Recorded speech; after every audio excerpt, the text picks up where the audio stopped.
Hi viewers, ఈరోజు మా అత్తమ్మ నేర్పించిన ఆల్ ఇన్ వన్ మసాలాని మీకు నేర్పించబోతున్నాను. ఈ ఒక్క మసాలాతో veg, non veg, masala rice ప్రతి ఒక్కటి చేసేయచ్చండి.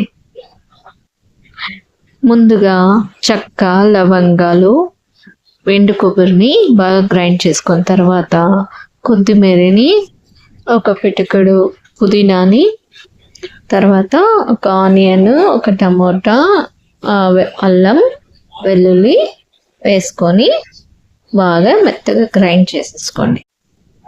ఇది నేను 1 kg చికెన్కి ఈ కొలతని వేసాను. మీరు ఎక్కువగా కూడా చేసి పెట్టుకోవచ్చు. ఈ మసాలాతో మసాలా రైస్ చేసుకోవచ్చు, శనగలతో మసాలా చార పులుసు, అలాగే బఠానీ కుర్మా, వెజిటేబుల్ రైస్, ఏదైనా సరే చిటికలో వంటలు చేసేయండి.